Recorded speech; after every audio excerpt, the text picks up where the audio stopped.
వాతావరణం ఎప్పుడైతే మారుతుందో ఖచ్చితంగా మనం చాలా రకాల జ్వరాలు చూస్తూ ఉంటాం.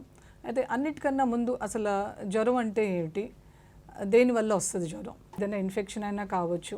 ఆ ఇన్ఫెక్షన్ ఏంటంటే బ్రెయిన్ ఇన్ఫెక్షన్ అయినా, లేకపోతే రెస్పిరేటరీ ట్రాక్ట్ ఇన్ఫెక్షన్ అయినా, గ్యాస్ట్రోఇంటెస్టైనల్ ఇన్ఫెక్షన్ అయినా, ఎలాంటి ఇన్ఫెక్షన్ వల్ల కూడా జ్వరం రావచ్చు. అలాగే ఆటో ఇమ్యూన్ డిజీజెస్ అంటాం, లేకపోతే ఏదైనా డ్రగ్స్ వల్ల ఫీవర్ రావచ్చు. అలా చాలా కారణాలు ఉన్నాయి జ్వరాలకి. కాకపోతే మీరు అన్నట్టు ఇప్పుడు ఎప్పుడైతే సీజన్ మారుతుందో మనం తరచూ చాలా జ్వరాలు చూస్తూ ఉంటాం. అది కూడా చిన్నపిల్లల్లో ఎక్కువగా చూస్తాం. సీజన్ మారినప్పుడు జ్వరాలు ఎందుకు ఎక్కువ చూస్తాం అన్నది ఒకటి చాలా మనకి ఎక్కువగా వచ్చే డౌట్. ఎందుకంటే టెంపరేచర్ వేరియేషన్ ఎప్పుడైతే సమ్మర్ నుంచి వింటర్కి బయట వాతావరణం మారినప్పుడు కొంతమంది పిల్లలే కానీ పెద్దవాళ్ళే కానీ వాళ్ళకి ఏంటంటే ఈ టెంపరేచర్ని తట్టుకునే శక్తి ఉంటుంది. అంటే వాళ్ళ ఇమ్యూనిటీ బాగున్నప్పుడు వాళ్ళు ఎలాంటి జ్వరానికి కానీ ఎలాంటి ఇన్ఫెక్షన్కి వాళ్ళు గురికారు.